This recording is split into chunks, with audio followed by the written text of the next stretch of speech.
Então, o nosso ilustre palestrante de hoje, onde nós teremos a honra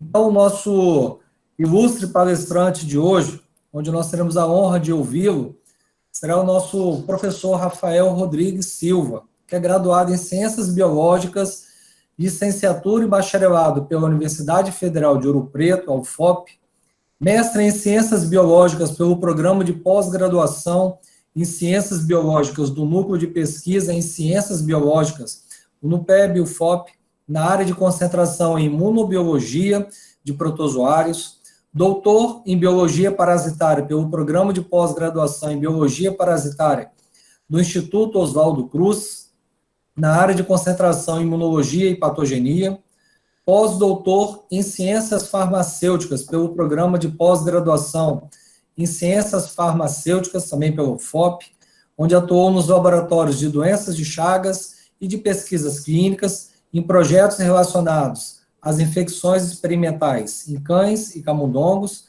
e naturais em humanos pelo Trypanosoma cruzi. Tem experiência nos seguintes temas: protozoologia de parasitos, Trypanosoma cruzi, e doenças de Chagas, imunologia, inflamação e imunomodulação, neurociências, neuroimunologia e neuroinflamação. Então, neste momento, professor Rafael, com todo prazer e orgulho, eu passo a palavra para o senhor. Fique à vontade. A palavra é toda sua. Ok, Gustavo, obrigado. Eu vou só apresentar aqui, então, rapidinho.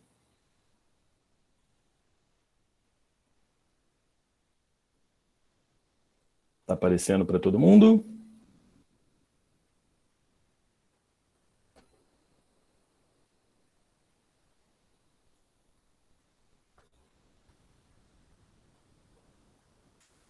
Está aparecendo aí para todo mundo? Perfeito, está aparecendo. Beleza. Aí, como eu estou aqui, né, com a tela aberta no PowerPoint, qualquer coisa de perguntas a gente tenta responder no final, tá? Então, primeiramente, boa noite a todos, né? Como já foi dito, meu nome é Rafael.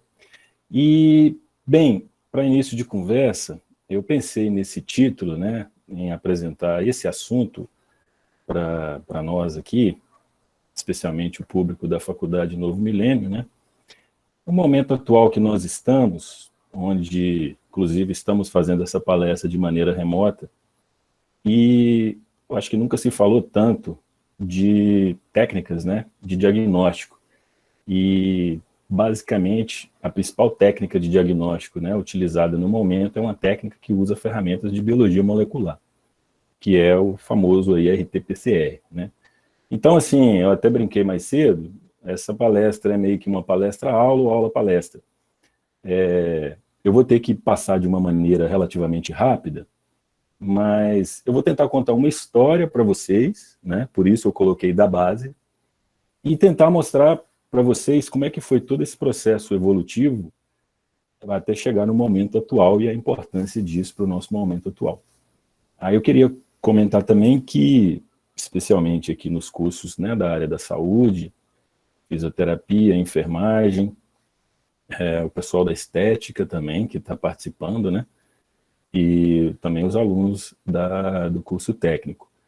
Eu acho que é importante o profissional da área da saúde, por mais que ele não faça exames, né, laboratoriais, que utilizem a ferramenta de biologia molecular, eu acho importante que ele tenha em mente o que está sendo feito, né? Até para que ele possa compreender melhor o porquê que se coleta de determinado local. A gente está vendo a todo momento aí, tem um momento que o PCR dá positivo, no outro momento ele já não, a pessoa está infectada, mas não dá mais positivo. Eu imagino, né, não sei, que esteja, né, surgindo essas dúvidas, especialmente para quem está ainda no início dos cursos, né, e ainda não viu genética, por exemplo, enfim. Então, a minha intenção, quando eu pensei nessa palestra, foi essa, tá?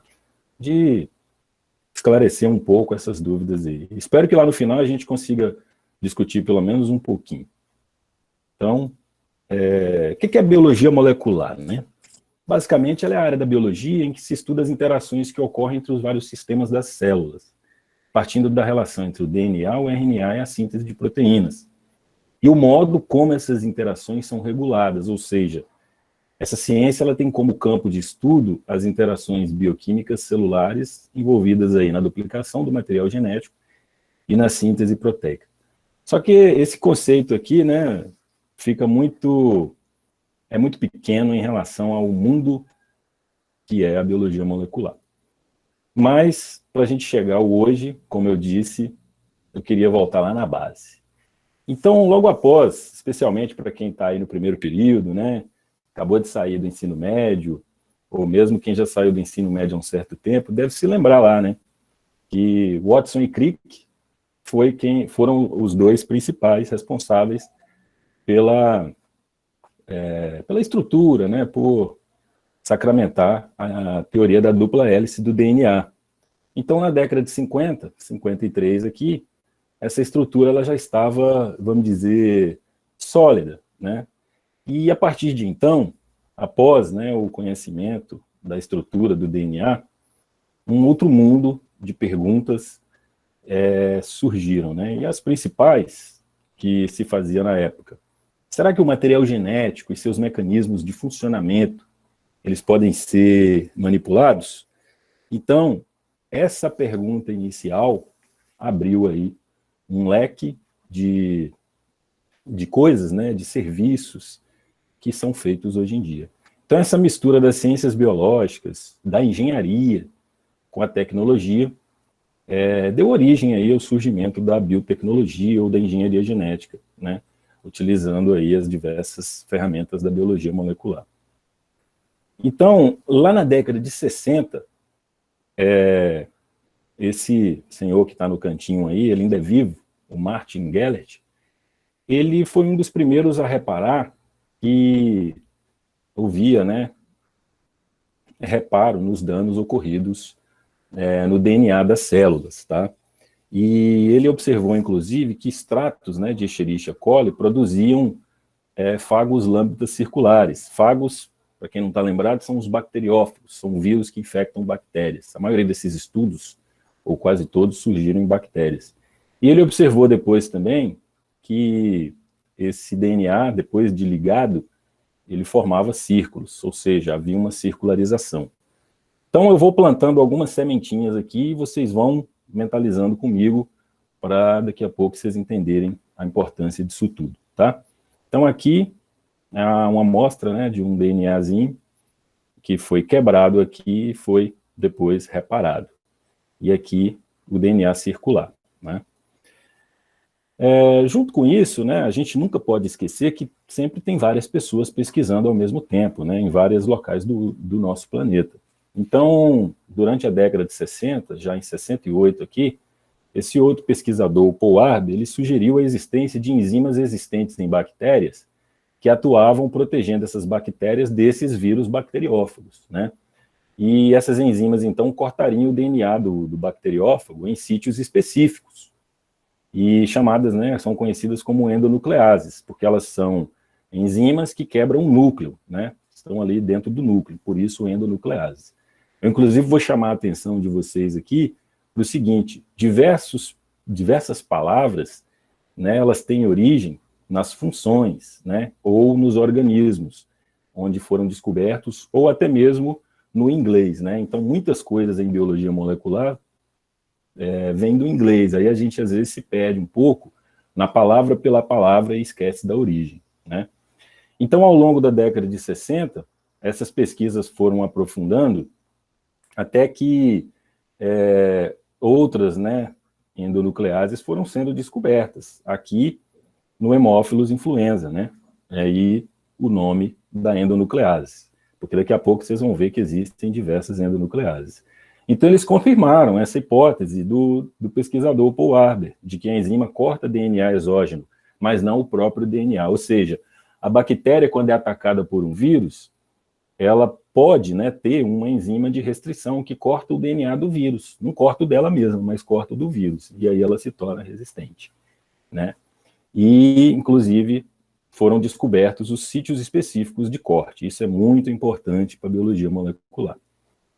Então, esse Paul Berg, ele inclusive ganhou um Nobel depois, ele reuniu o vírus bacteriófago SV40 ao bacteriófago lambda, né?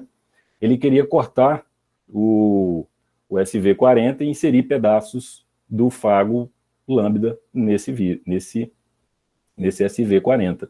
Ou seja, ele queria juntar dois DNAs de dois vírus diferentes, né? Então ele usou enzimas de restrição. E quem são essas enzimas?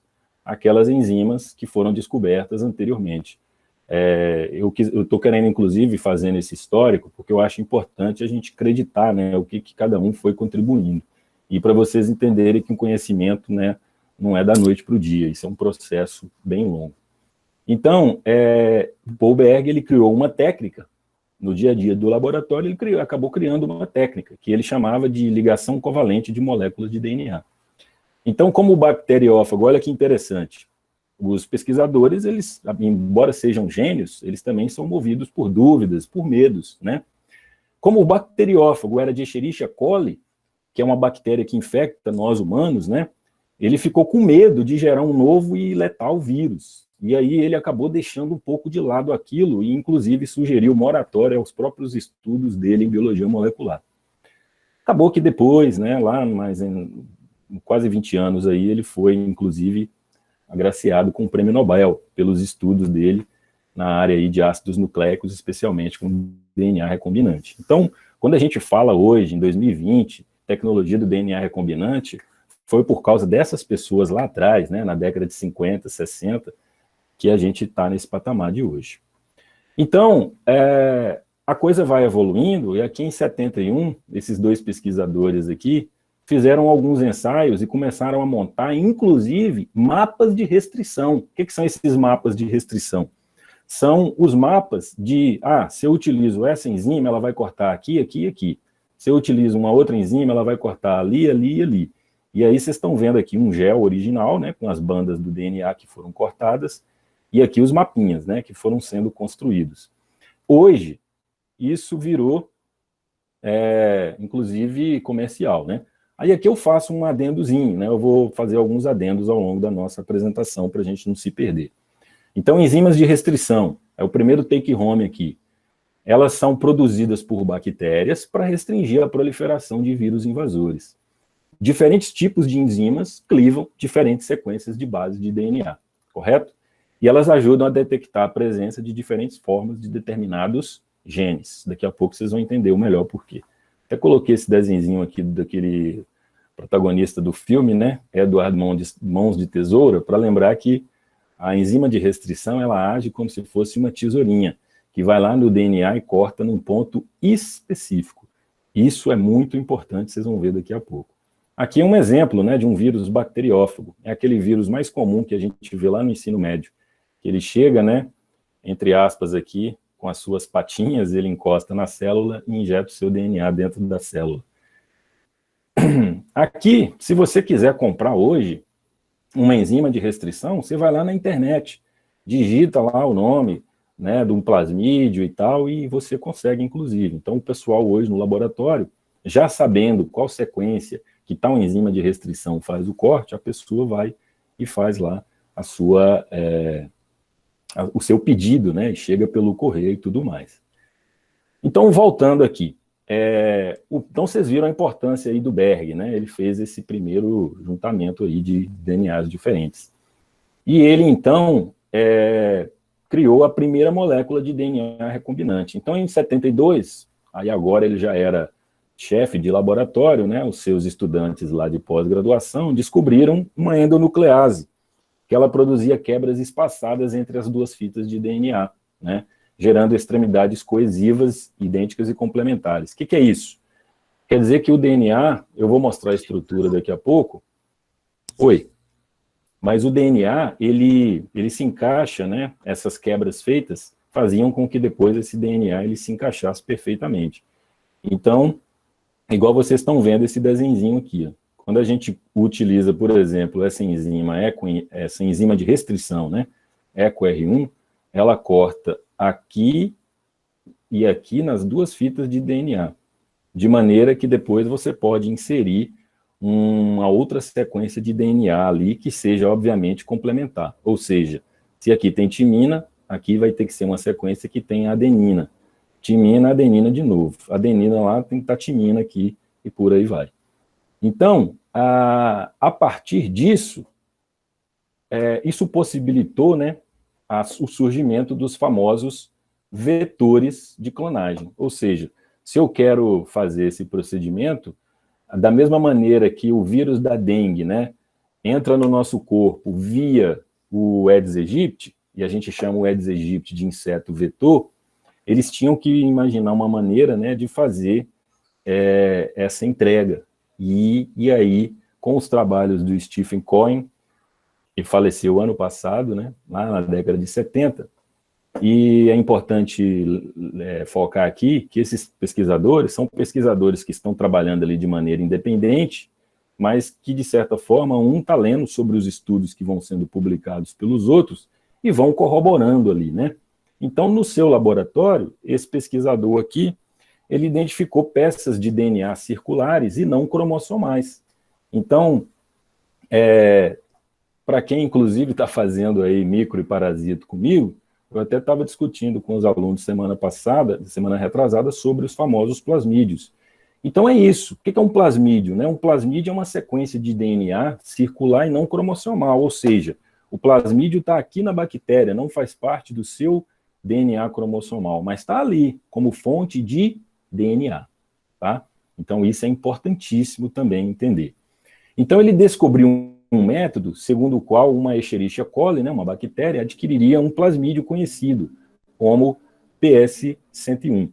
Então, ele iria injetar esse plasmídio nessa bactéria, levando um pedaço de DNA do interesse dele, né? Então, aqui começa a nascer os primeiros experimentos de clonagem, né? Vejam bem, né? 50 anos atrás isso já começava, de maneira mais básica, mas já começava. E esse gene que ele utilizou aqui, na verdade, esse plasmídio, né, ele continha um gene que conferia resistência àquela bactéria contra o antibiótico tetraciclina. E aí, então, para ele ver se os experimentos dele estavam dando ok, estavam funcionando, ele submetia aquelas bactérias, né, a um tratamento com tetraciclina, aquelas que resistissem onde a coisa funcionou. Então, assim, de maneira bem empírica, né, aos poucos, eles foram construindo esse conhecimento. Até que, então, a ciência vai caminhando e ele se encontra aí com esse outro pesquisador, que está por ali também, né? A maioria desses estudos foram nos Estados Unidos, na Europa e no Japão, né? Aqui, boa parte americano.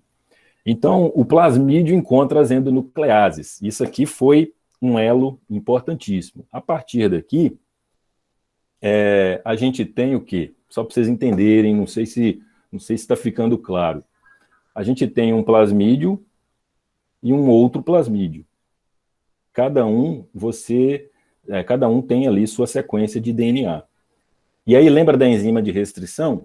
A enzima de restrição, ela vai fazer um corte no plasmídio, né? Então, faz um corte aqui. E, como eu comentei com vocês, esses cortes são sempre iguais, no mesmo local. Então, você pode utilizar a mesma enzima para fazer um corte aqui também. Quando a gente faz um corte aqui e outro aqui, esses dois plasmídios, eles podem se unir de maneira complementar e vão circularizar de novo, formando esse plasmídio P1, P2. Então, o que tinha de bom nesse plasmídio e o que tinha de bom nesse plasmídio, que era o P1 conferia resistência a quê? Tetraciclina. O P2 conferia resistência a canamicina. Agora nós temos um plasmídio só conferindo duas resistências, né? E quando esse plasmídio, então, é injetado numa bactéria, aquela bactéria vai ser resistente à tetraciclina e à canamicina.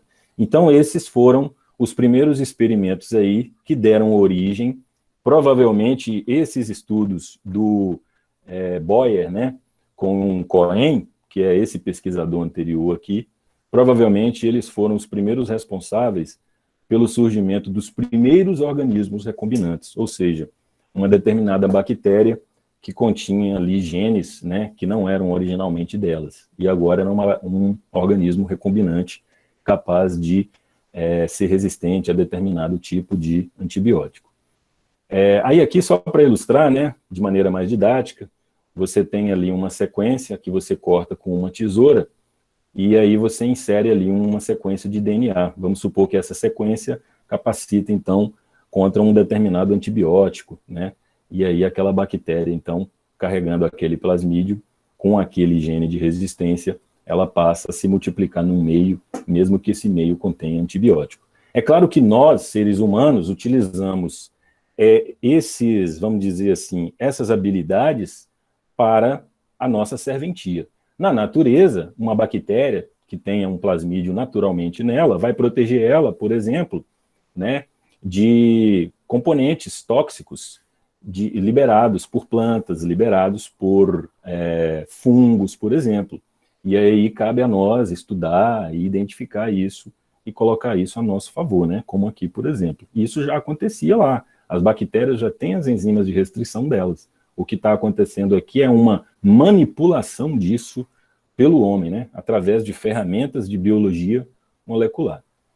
Então, já em 73, esses dois pesquisadores inseriram genes de xenopus leves, né, que é essa rã que vocês estão vendo aqui, em Escherichia coli, que é uma bactéria. E verificaram que os genes estavam ativos nas bactérias depois de várias gerações. Ou seja, as bactérias estão expressando genes originárias de anfíbios, né, que está quilômetros de distância na linha da evolução biológica.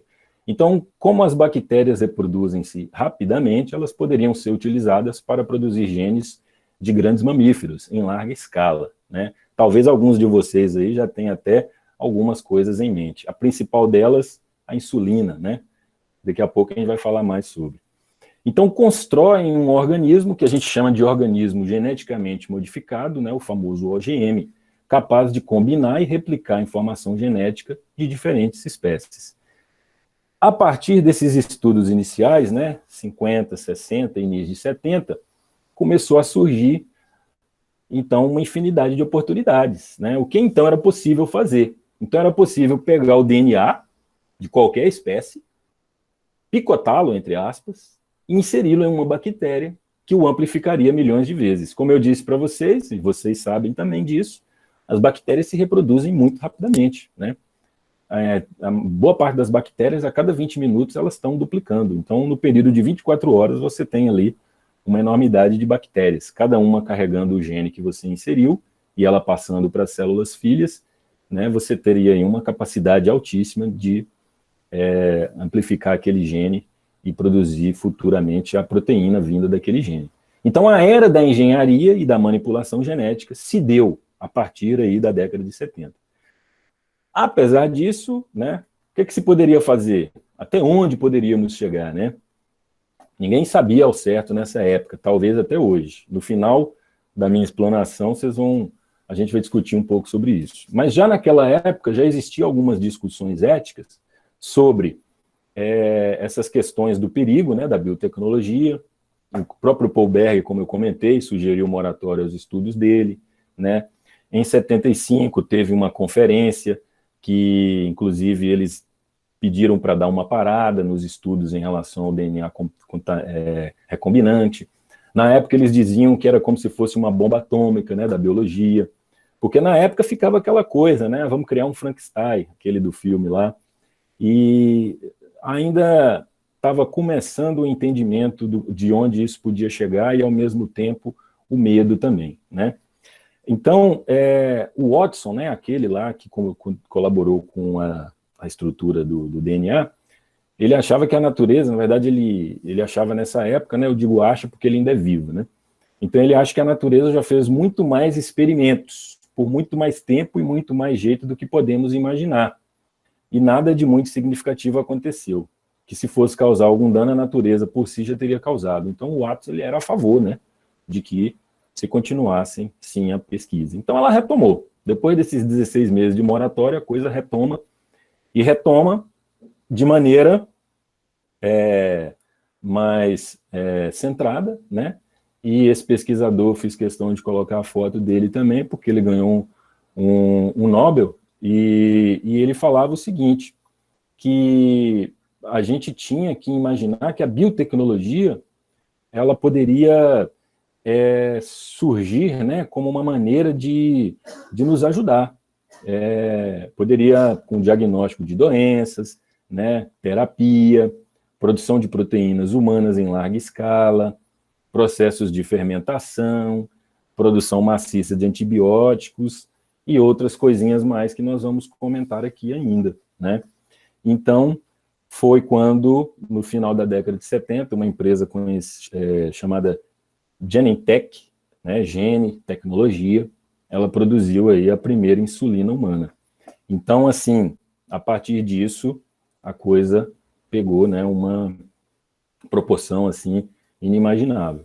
Aí aqui um breve resumo, né, sobre diversas possibilidades que a biologia molecular possibilitou, né, como, por exemplo, a tecnologia do DNA recombinante, né, o desenvolvimento de anticorpos monoclonais, produção de insulina,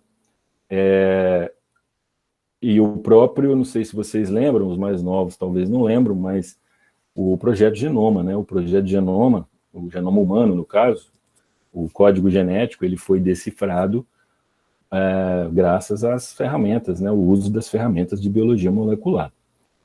Tem também aqui aquela clonagem da ovelha Dolly, né, na década de 90, que foi muito discutido na época. Tem muitas questões aí de bioética, que a gente não vai comentar aqui, mas que também fazem parte. Então, existem, inclusive, né, congressos ao redor do mundo, justamente para discutir essas questões e ver o que pode e o que não pode, né?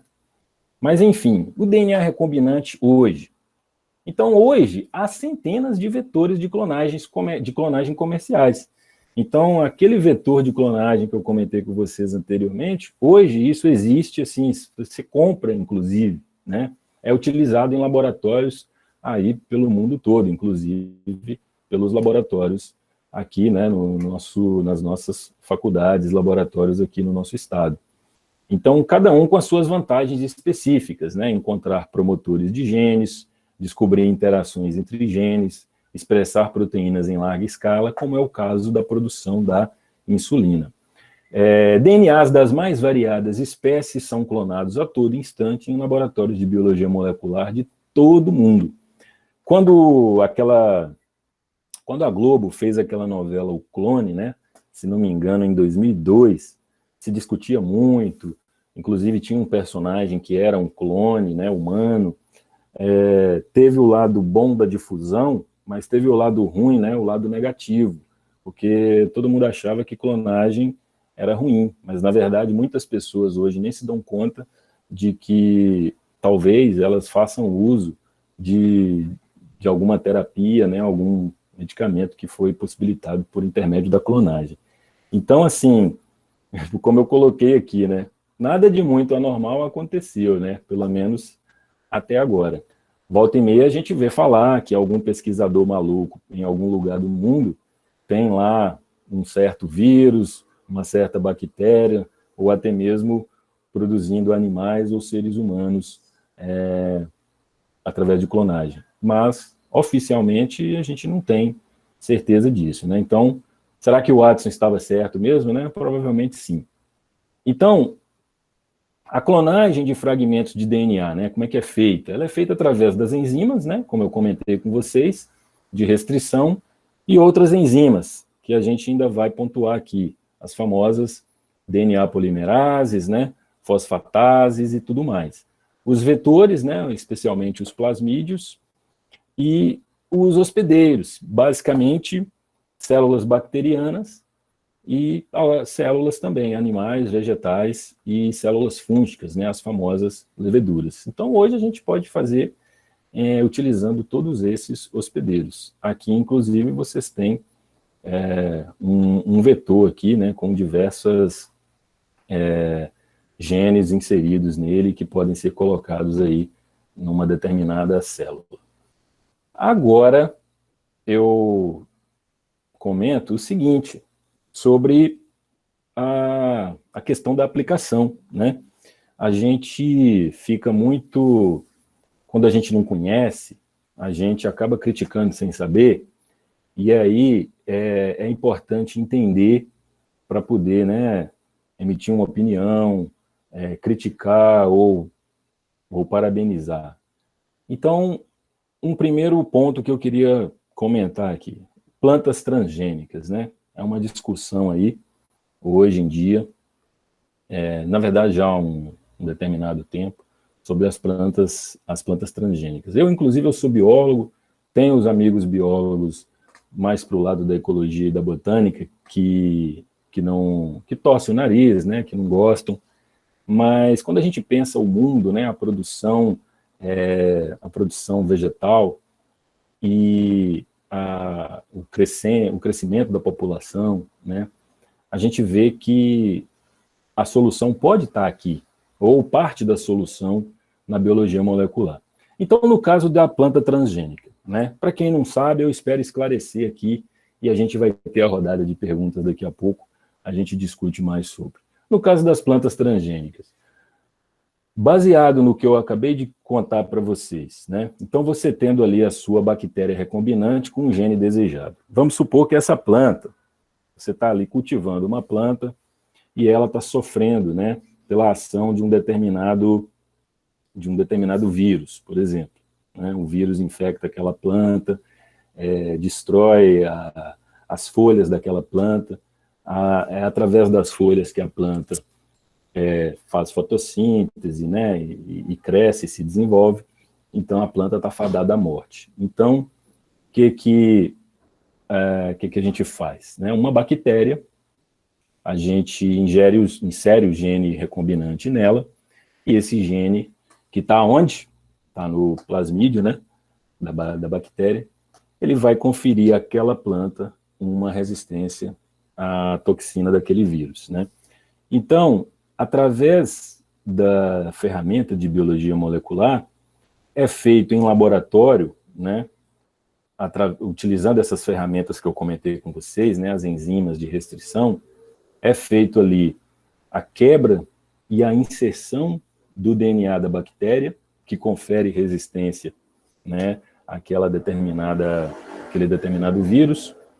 Isso, em laboratório, é cultivado, né, ou seja, ocorre cultura, né, das células vegetais com aquelas bactérias portando aqueles genes de resistência, e depois isso origina, né, a planta transgênica. Então, o que seria essa planta transgênica aí? Basicamente, ela é uma planta normal, né, comum, igual todas as outras, mas ela tem uma sequenciazinha gênica que dá a ela a capacidade de suportar ali uma certa, como se diz, uma infecção viral, né, que é danosa a ela. Então, as pessoas costumam achar que existe ali um trambolho, né, uma coisa de outro mundo, mas não. Muitas pessoas nem sabem, mas se alimentam no dia a dia aí de um cachorro quente com milho verde, e aquele milho verde é transgênico, né? Às vezes a pessoa se alimenta de... Quem gosta de tomar cerveja, por exemplo, cerveja, para quem não sabe, boa parte da cerveja no Brasil tem milho, né? E também transgênico. A soja, né? E por aí vai. Então, assim, as pessoas às vezes estão se alimentando disso, vivendo disso, e estão ali criticando sem saber. Rafael, mas talvez, será que isso não está facilitando a origem desses diversos cânceres por aí? Não sei, mas não existe ainda evidências assim de que tenha a ver. Então, eu também, sinceramente, eu não acho, né? Existem os prós e os contras, mas eu, sinceramente, eu vou mais pelo pró, tá? Não estou aqui para defender a biologia molecular, não, mas apenas para mostrar as possibilidades dela, né? Então, como eu estava dizendo, existe muita rotulação, né, um desconhecimento. Mas, na verdade, o que está havendo ali? Genes de resistência que estão sendo inseridos, né? Você está, então, aumentando a produtividade, né? Você está favorecendo aí essa produção e diminuindo o preço, inclusive. Ou seja, favorecendo que a parte da população menos favorecida tenha acesso, por exemplo, ao alimento. Aí tem as questões, né? Prejuízo ecológico, A monocultura, para quem não sabe, quando os grandes latifundiários chegam e plantam apenas um tipo de determinado vegetal, faz muito pior ali para o solo do que o uso de uma planta transgênica, por exemplo, né? Então, o prejuízo ecológico de uma monocultura, por exemplo, é muito maior aí do que o uso de planta transgênica. Isso eu posso falar tranquilamente. Então, é preciso diferenciar, né, a tecnologia de transgênicos de seu abuso pela indústria do capital. Então, é aquilo que eu comentei agora há pouco. É ir com parcimônia, né, até onde a gente pode ir. Então, durante muito tempo, essa questão, ou até hoje, né, vem sendo discutida, mas eu creio que com o avanço, inclusive do conhecimento, a expansão do conhecimento, essas coisas possam ser dirimidas, né? E, inclusive, com estudos mostrando que uma determinada planta transgênica não comprometeu ali nem a ecologia, né, o ambiente ali, o solo, por exemplo, nem as pessoas que estão se alimentando dessas plantas transgênicas, né? Que às vezes o que se discute é isso, se um determinado gene inserido numa planta, e a gente está se alimentando daquela planta e está, então, ingerindo aquele gene que originalmente não era daquela planta, se ele poderia causar algum mal na pessoa que tá ingerindo. Não existe evidências concretas em relação a isso. Então, para que clonar, né? Ora, amplificar milhares de vezes um gene, né? Você pode realizar estudos de função de genes, identificar mutações que modifiquem a função dos genes. Isso é feito diariamente nos laboratórios. Entender a ação enzimática, né, das proteínas produzidas, verificar com quais outros genes ele interage, produzir proteína em larga escala. Então eu estou destacando aqui porque são coisas mais próximas do nosso dia a dia, né, especialmente aí o público, né, diabético, no caso da insulina. Possibilita também a montagem de genomas completos. Aí aqui eu faço um primeiro ponto, né, correlacionando aí com o nosso momento de pandemia. Vocês devem se lembrar que assim que a OMS decretou a pandemia, né, lá em janeiro ainda, diversos laboratórios ao redor do mundo começaram a correr atrás, né, e tentar entender o genoma aí do coronavírus, do novo coronavírus. E a primeira pergunta deles era qual? Como que é o genoma desse vírus, né? Então foram decifrar aí a sequência genômica desse vírus. E, inclusive, laboratórios aqui brasileiros colaboraram nisso, né? Então, a gente tem aqui no Brasil toda a estrutura e a gente conseguiu aí decifrar. Na verdade, são vários subtipos, né? Então, tem algumas diferenças entre um e outro. Tem a parte que é geral a todos e tem subtipos que fazem com que um determinado coronavírus circulante lá nos Estados Unidos não seja exatamente igual os circulantes no Brasil, na Europa e por aí vai. Então, tudo isso é possível aí com essas ferramentas de biologia molecular, né? A produção de transgênicos de interesse, igual eu comentei, e a edição de genes, que é uma coisa bem recente, que inclusive esbarra, né, na questão ética, e a gente vai discutir mais daqui a pouco. Então, em relação à clonagem terapêutica, né, o que está basicamente ocorrendo ali?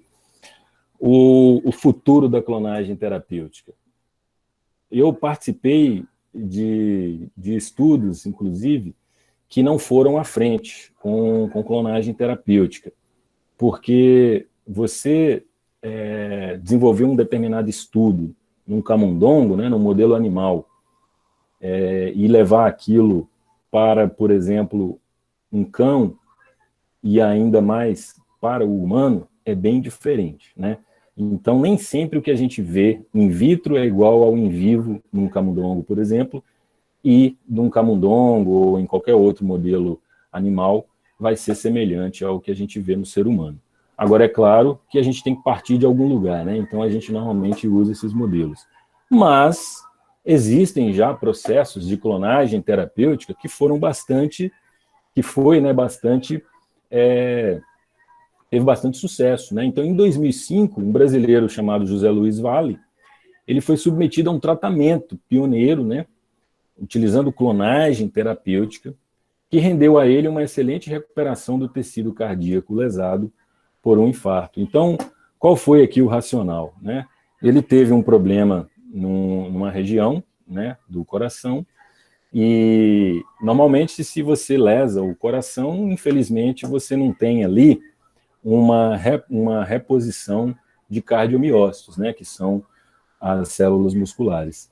Então, o que ocorre no local da lesão? Ocorre deposição, né, de fibrose, e aí o coração acaba perdendo a função ali naquela região.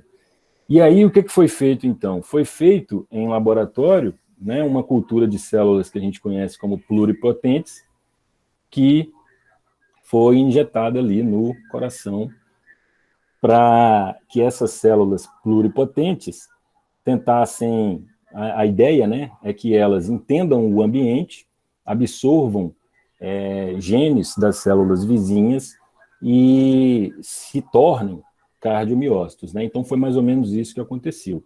E todo esse processo aí foi feito, né, utilizando ferramentas, inclusive de biologia molecular, né, os conhecimentos de biologia molecular. E aí a gente chama de clonagem terapêutica, que foi feita com a doença ali, né, ocorrendo, no caso, não exatamente uma doença, mas com o processo ocorrendo, ele foi ali, ele não se curou totalmente, mas ele melhorou muito o problema cardíaco que ele tinha, né, em relação ao déficit que ele tinha cardíaco. Então, posteriormente, esse paciente foi submetido a diversos exames, ecocardiográficos, inclusive, que mostrou melhora terapêutica da situação, né, do quadro clínico dele.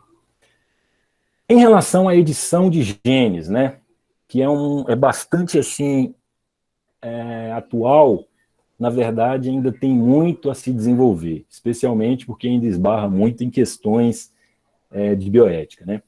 Então, a edição de genes é um tipo de engenharia genética em que o DNA é inserido, substituído ou removido de um genoma, utilizando nucleases modificadas artificialmente, ou seja, a tesoura molecular, né? Então, por isso que eu comentei lá atrás daquela enzima de restrição. Então, vejam só, vamos supor que um casal, né, um ou dois, os dois, né, a mãe e o pai, tenham algum gene que pode levar o filho a desenvolver uma determinada doença genética, né?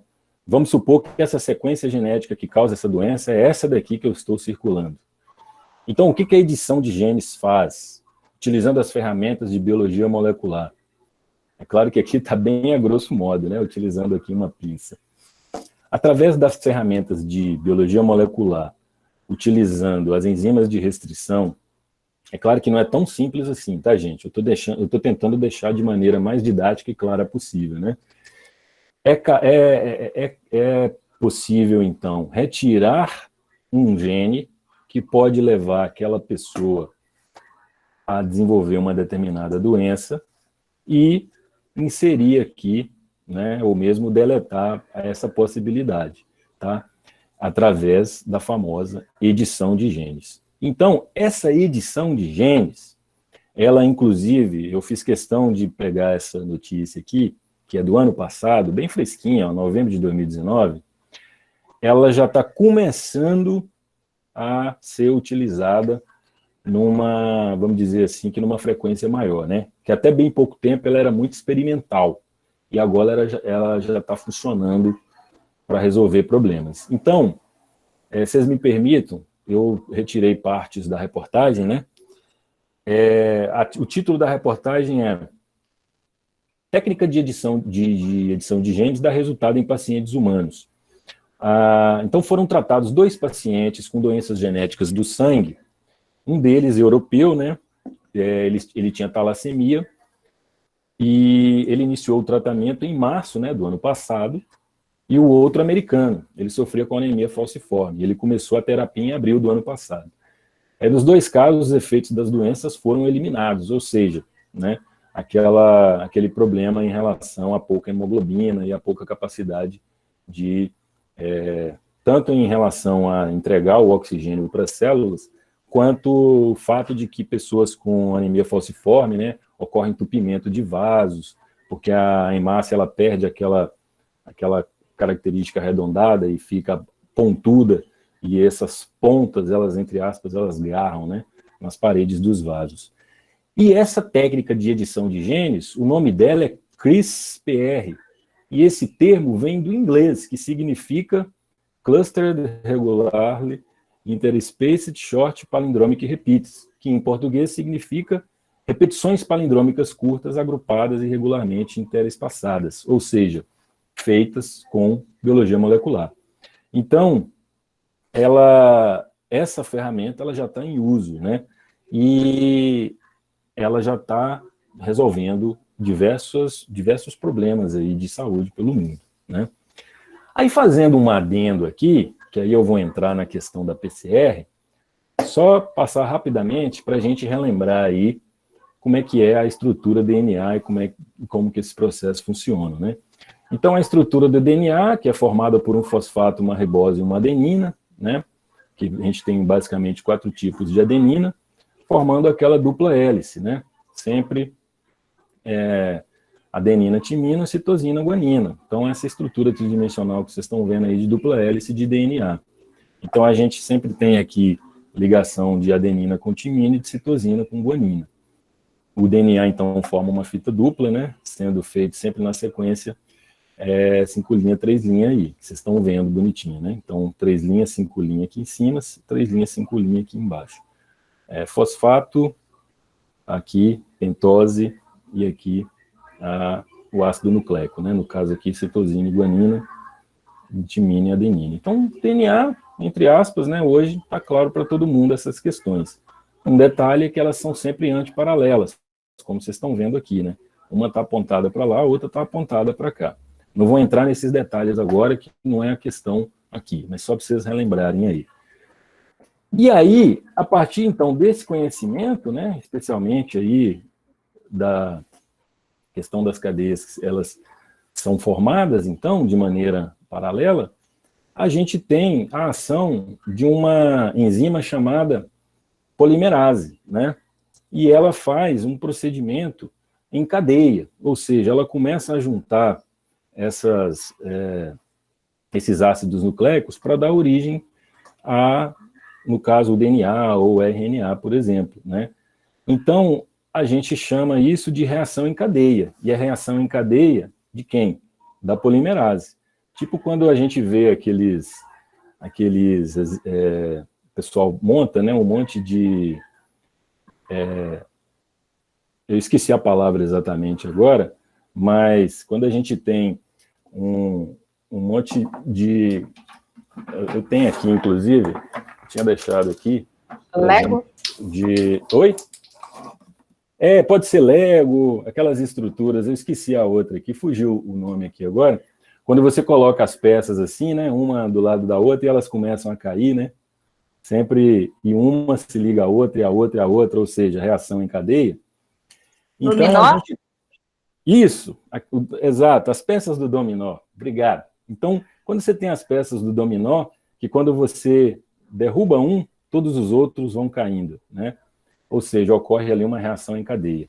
Então, aqui, a PCR nada mais é do que, traduzindo do inglês, Polymerase Chain Reaction, que é a reação em cadeia da polimerase. É uma técnica que amplifica, né, uma sequência específica de DNA com o objetivo de tornar essa sequência abundante e disponível para diversas técnicas de biologia molecular, né? Então, muita gente fala PCR, PCR, PCR, e fica a palavra pela palavra e esquece o sentido, né, de onde isso vem. Então, é importante lembrar disso. Então, a PCR ela tem alguns alvos, né? Os alvos considerados na PCR são as regiões ali que estão nas extremidades, né? Então, quando você vai fazer uma determinada processo, né, de reação em cadeia da polimerase, você tem um alvo. Por exemplo, neste momento, a gente faz o teste de PCR para identificar aí o DNA do coronavírus, né? E aí o processo da PCR, ele tem algumas etapas, né, de desnaturação, a etapa de adição de primers. Os primers são os iniciadores ali, que são sequências que nós fabricamos, né, para a gente, conhecendo um DNA, a gente amplificar aquele DNA. Fiquem tranquilos que eu vou mostrar um desenhozinho resumindo tudo isso, né? Então, um prime para cada extremidade, porque ocorrem aqueles cortes que eu comentei com vocês, né, no caso do DNA, nas duas sequências ali. Então, tem que ter um primer para cada extremidade, né?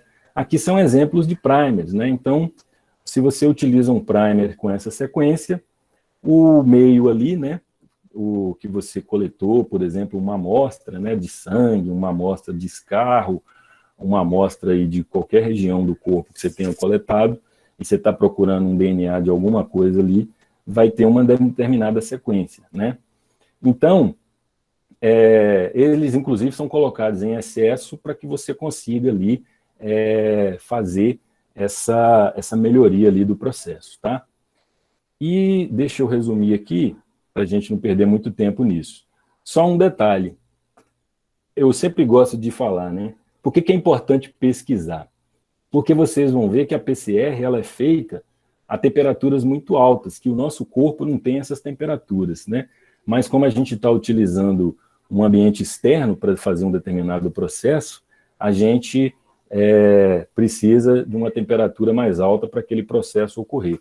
E aí, a importância da pesquisa, né? Essa bactéria conhecida como termos aquáticos deu origem à polimerase, que a gente mais utiliza aí nos experimentos de laboratório, né? Que é a TAC de termos aquáticos. Então, a famosa TAC DNA polimerase, né?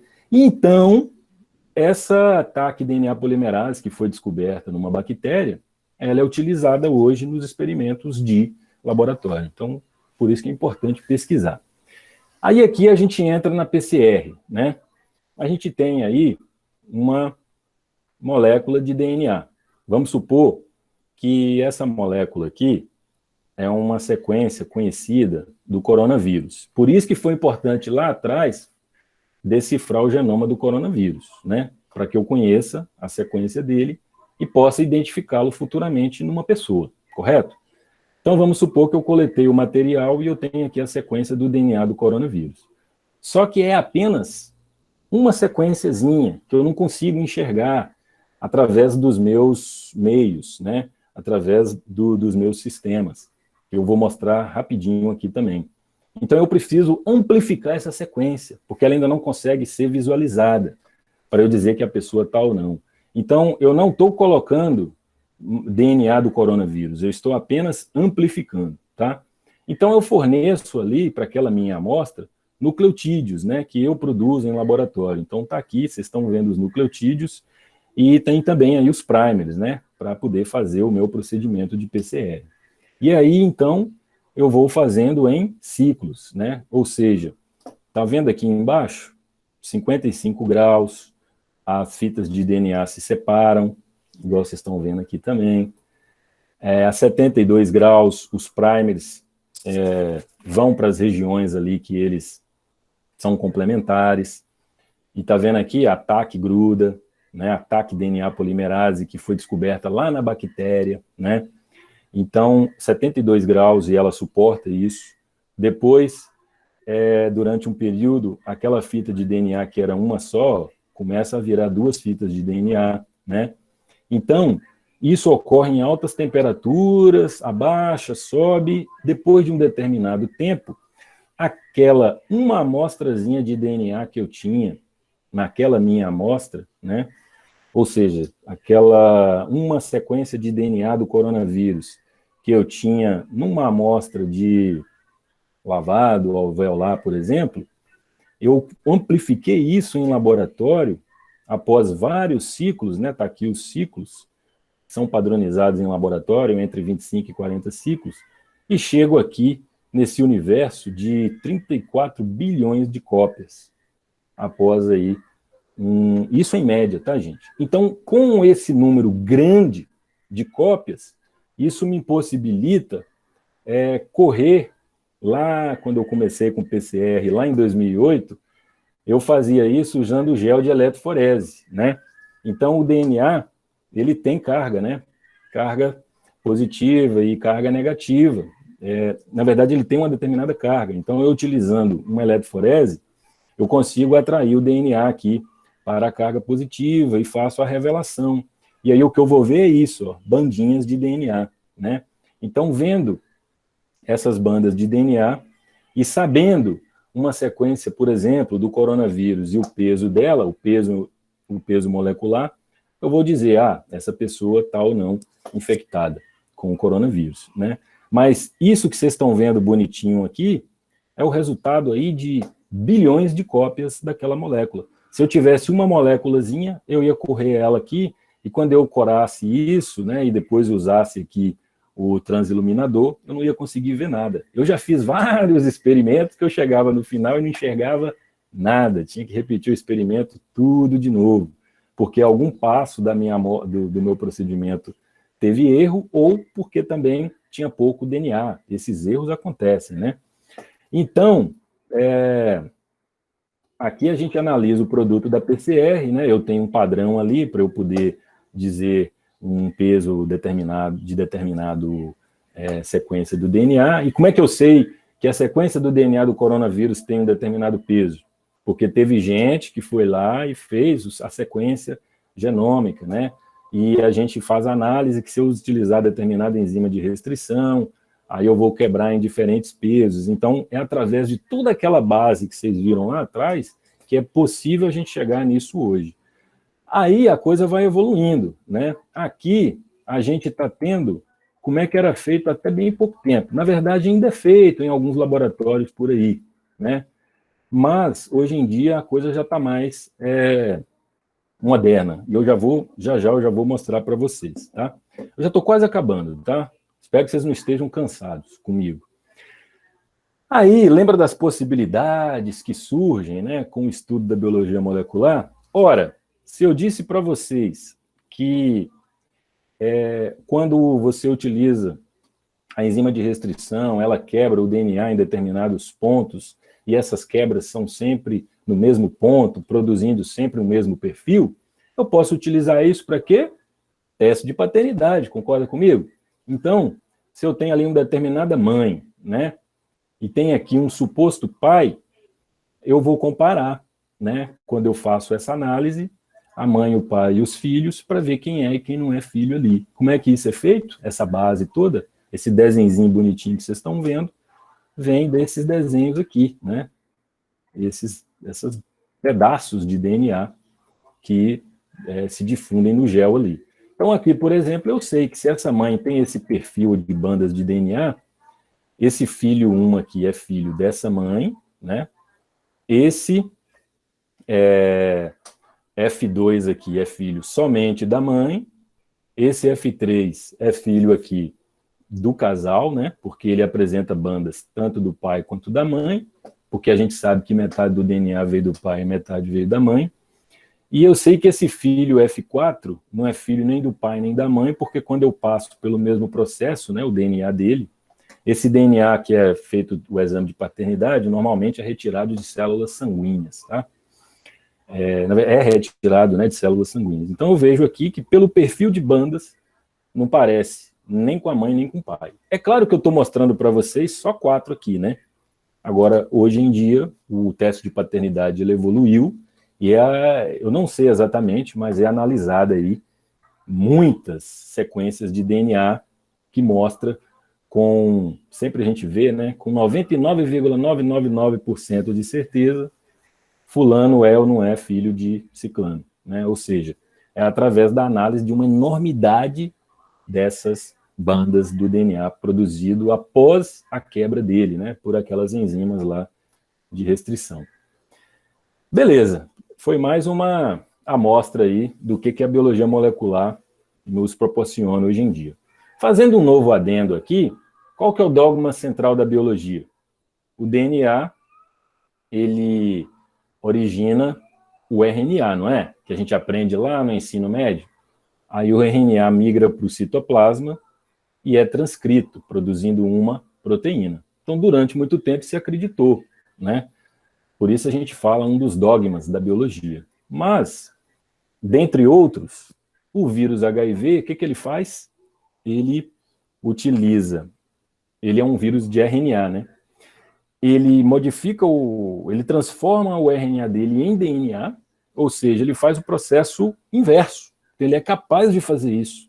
O que o vírus HIV tem? Ele tem uma transcriptase reversa. Ou seja, ele quebrou esse dogma. Ele e outros vírus também. Ele quebrou esse dogma de que o DNA origina o RNA e o RNA origina a proteína. Então, através desse conhecimento, né, sabendo disso, os pesquisadores montaram, então, o quê? Então, vamos fazer procedimentos de RT-PCR. Então, agora vocês já sabem o que significa PCR, né? Que é a reação em cadeia da polimerase. E o que significa, então, a RT-PCR? É a transcriptase reversa. Ou seja, eu vou primeiro transformar o RNA em DNA, e com o DNA, que a gente chama de DNA complementar, né? Sempre vai aparecer assim, DNA-C ou cDNA. Com esse DNA, eu vou submetê-lo ao processo de PCR.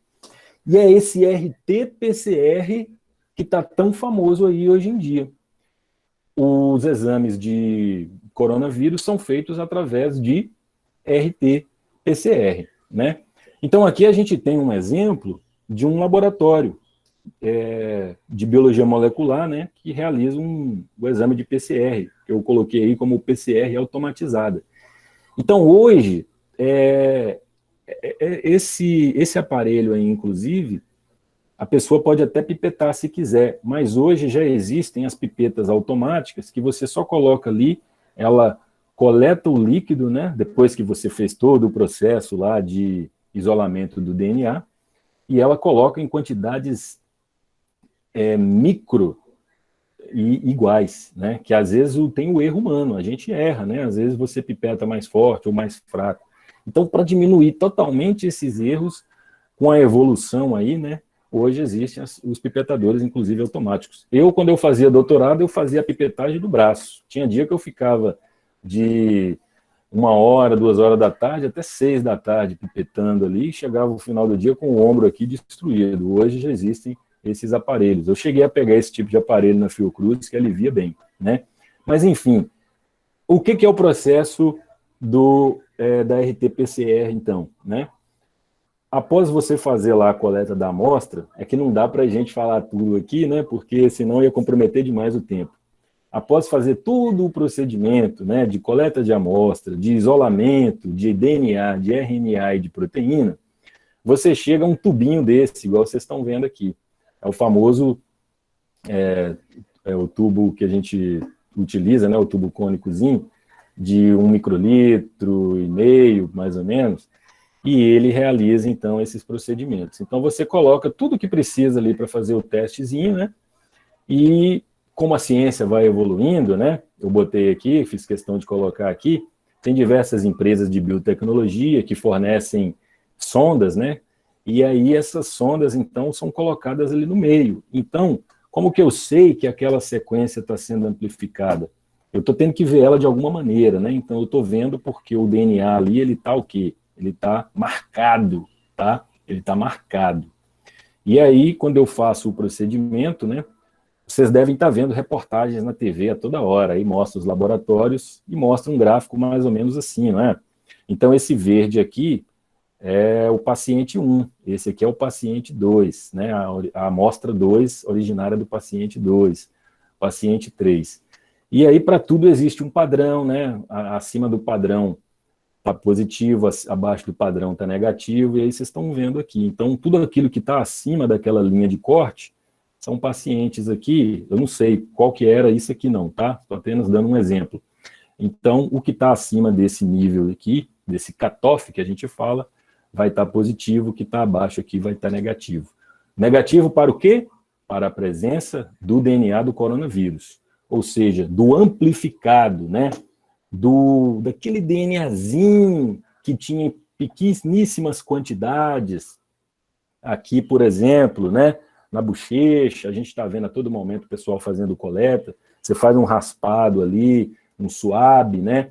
Chega com o suave e faz a coleta ali do DNA, uma moléculazinha de DNA do vírus, se tiver ali, ela pode, então, possivelmente, ela é amplificada e ela é mostrada através disso daqui. Então, vejam que a partir de agora, a gente não está nem mais tendo aqueles géis lá, os géis de agarose, não. A coisa agora já está mais evoluída e mais rápida. Isso, inclusive, essa evolução, né, da biologia molecular com a computacional é que está possibilitando a gente estar todo dia a 40 mil novos casos positivos para coronavírus, a 30 mil novos casos positivos. Vejam bem, o tanto de PCR ou de RT-PCR que estão sendo feitas diariamente no Brasil, né, ou no mundo hoje, especialmente em tempos de pandemia. Eu ouvi uma pesquisadora comentando uns 2 meses atrás que estava até faltando insumos para os laboratórios de pesquisa realizarem suas pesquisas, porque todos esses produtos, infelizmente, né, são importados, que no Brasil a gente ainda não tem tanta tecnologia, investimento nesse sentido. E aí, para finalizar, né, a minha intenção é desmistificar e tentar clarear para vocês todo esse processo, né? E aí a gente chega hoje em dia ao teste de RT-PCR, né, que é um experimento, então, de biologia molecular, uma ferramenta de biologia molecular. Ela busca pelo material genético do vírus a partir da reação em cadeia da polimerase, né? E aí, isso aqui eu tirei até de um jornal, porque é um jornal que está disponível aí para todo mundo, inclusive para o leigo. Eu só não sei se quando o leigo lê aqui reação em cadeia da polimerase, se ele entende o que é isso, né? Mas é importante como que esses termos hoje estão fazendo parte do nosso dia a dia, né? E aí eu pensei nesse tema porque, embora muitos de vocês ainda vão ter genética e tudo mais, mas eu acho que é importante já ir se adaptando, entendendo melhor, né? É claro que apenas aqui numa palestra falando sobre é complicado a gente tratar todas as bases, mas é para ter esse nível aí de entendimento. E aí, em relação especialmente aos profissionais da saúde, as pessoas me param na rua às vezes, né, trocam ideia comigo, minha mãe, meus familiares.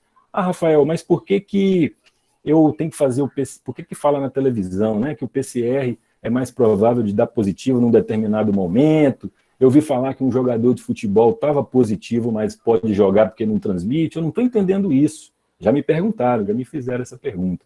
Aí eu achei esse gráfico muito legal nesse jornal também, por isso que eu selecionei ele aqui, porque aqui mostra o seguinte, né?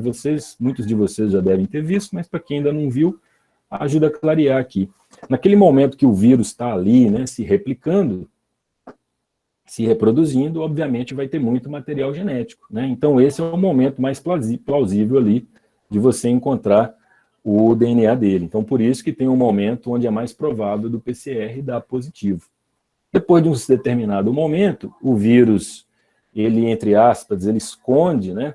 Ele esconde do sangue, ele esconde dos nossos fluidos e fica, entre aspas, ali, intocado nas células. Aí é mais difícil. Às vezes a pessoa está positiva, mas o PCR não consegue, entre aspas, enxergar, né? Então, é por isso que tem todas essas questões relacionadas a está positivo ou não está positivo. Ah, mas eu já vi falar que existe falso negativo. Sim, pode ter uma molécula, uma sequência de DNA do vírus que é compartilhada por um outro vírus, né? Por exemplo, aí, quiçá o vírus da gripe. Então, pode ser que uma molécula do vírus da gripe seja semelhante ao vírus do coronavírus. E aí, quando faz aquela amplificação que eu mostrei para vocês, a gente está vendo, na verdade, um amplificado de uma molécula parecida, e não do coronavírus. Mas deu para mim aqui positivo, por quê? Porque houve essa amplificação. Aí é o tal do falso positivo, né? E o falso negativo é quando eu não consigo encontrar aquela sequência, mas, na verdade, a pessoa tá positiva, mas a gente não consegue encontrar. Então, a gente tem diferentes cores aqui que estão relacionadas com o local da coleta da amostra, né? Então, esse azul que vocês estão vendo é o PCR feito da nasofaringe, por SWAB. Então, vocês já estão vendo aí que é um excelente método de coleta para diagnóstico, que a gente vê aqui que alguém fez, né, ou alguém fizeram aí e viram que durante um período maior é possível você enxergar aí o DNA do vírus. O PCR das fezes dá uma amplitude menor, tá vendo? Na verdade, um pico menor, né? A amplitude nem é tão pequena, mas o pico é menor. O isolamento viral do trato respiratório é um período muito curto, olha só, né? Então, assim, É importante, e alguém fez isso, né, ou várias pessoas fizeram isso, esses diferentes testes e padronizações, para direcionar, então, aí a pesquisa e também, principalmente, o diagnóstico, né? E aí, para finalizar, hoje, né, para quem me conhece sabe que eu gosto muito de futebol, o nosso campeonato brasileiro que acabou de começar, vocês devem estar vendo a todo momento aí. Um jogo tal foi adiado porque tantos jogadores deram positivo para o coronavírus no teste lá. Qual teste? RT-PCR. Então, o RT-PCR, você liga o jornal de notícias comuns ou o jornal esportivo, está a todo momento agora, né, inclusive comentarista esportivo, comentando sobre a RT-PCR. Então, assim, a biologia molecular, eu acho que ela nunca esteve tão no dia a dia das pessoas, né, quanto está agora. E eu lembro que quando eu era criança, eu assistia, né, aquele programa do Ratinho, e no Ratinho o que tinha? Teste de paternidade. E eu era criança, não entendia como que eles conseguiam dizer que uma pessoa era de fato filha da outra apenas por um exame. E agora e depois o mundo se abriu para mim, e se você for analisar, né, é tão claro, não existe mágica, existe estudo, pesquisa, e mais estudo, e mais pesquisa, e melhoria, né, e evolução, tá? Então, é isso. Eu espero que eu tenha conseguido passar aí as bases para vocês, e espero que em breve a gente possa estar discutindo aí pelos corredores da faculdade sobre esses diversos procedimentos aí. Obrigado pela atenção. Professor Rafael, nós que agradecemos pela brilhante palestra, pelo esclarecimento. Nós temos alunos aqui que são iniciantes, que obviamente puderam sentir um pouco de dúvida no princípio, mas a forma como o senhor foi explanando, até um leigo, ele consegue compreender de uma forma muito clara. E Que bom, Gustavo, porque eu fiquei preocupado com isso. Foi muito esclarecedora. E eu posso dizer que para esses alunos que são iniciantes, foi um privilégio. Vocês receberam nessa noite um presente antecipado, e quando vocês estiverem passando, né, por essa disciplina dentro do curso, seja você da fisioterapia, seja você da enfermagem, ou se nós tivermos algum aluno aqui da estética, vocês vão conseguir compreender com um pouco mais de profundidade. Exato, é porque para falar em uma hora é complicado, né? Essas bases. Não tem como, não tem como.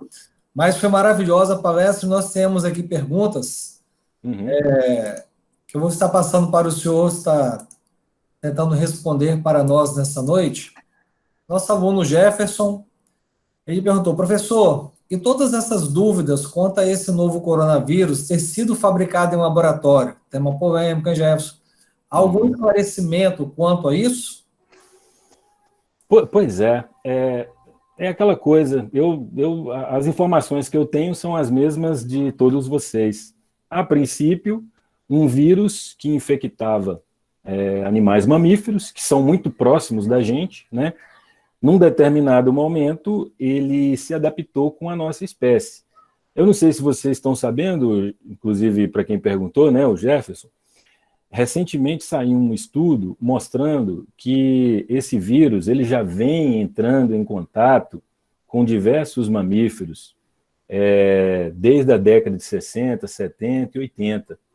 Então, pode ser que num determinado momento uma mutação ou mesmo uma recombinação genética capacitou esse vírus a se ligar nas nossas células. E aí, meu amigo, depois que uma molécula de um vírus se liga numa molécula exposta na nossa membrana, né, aí capacita ele a infectar a célula e causar o que a gente tem visto.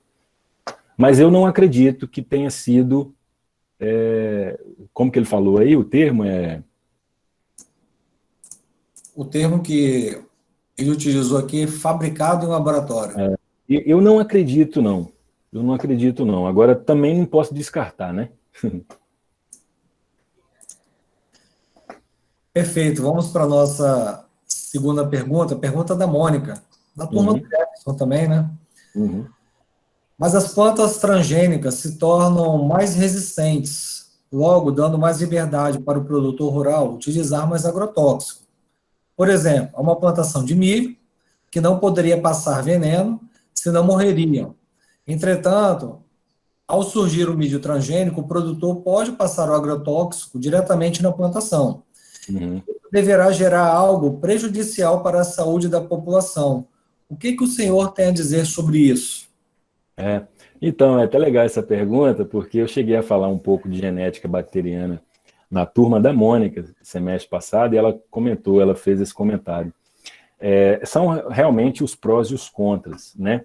Mas a ideia é o seguinte, a ideia, Mônica, e todos, é que quando você utiliza uma planta transgênica, é para defendê-la de uma determinada, quando surgiu, né, de uma determinada praga em específico.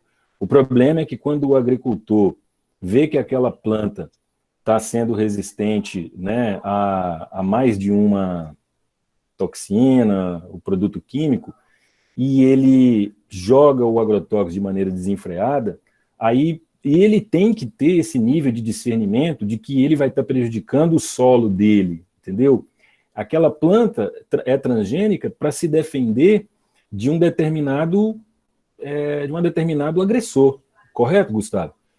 Agora, se o agricultor percebeu isso e está utilizando em demasia, aí, na verdade, ele está sendo prejudicial a ele mesmo, porque o agrotóxico, eu sempre gosto de discutir sobre isso com as pessoas que queiram discutir, a gente não pode esquecer do mundo microbiológico que existe ali no solo, né? Então você está matando bactérias e fungos que fazem a ciclagem dos nutrientes. E aí, se você mata esses micro-organismos que fazem essa ciclagem, você vai ter que ficar comprando mais amônia, você vai ter que ficar comprando diversos outros nutrientes para enriquecer seu solo, sendo que os micro-organismos poderiam estar fazendo isso para você, né? Excelente. A Mônica está até fazendo uma consideração aqui no chat, que ela só queria mesmo que o senhor pontuasse esse assunto. Mas é Uhum. importante a gente deixar claro aqui para os alunos, né, que nós, enquanto professores, para nós, qualquer pergunta que você faça, ela é importante para nós, porque a sua pergunta, ela pode ser a dúvida de muitos outros alunos. Verdade. E o nível de maturidade, obviamente, que a Mônica, o Jefferson, né, já estão no quarto período, eles Uhum. possuem. Essas perguntas que vocês estão fazendo, elas são perguntas que contribuem muito para os demais acadêmicos que estão assistindo.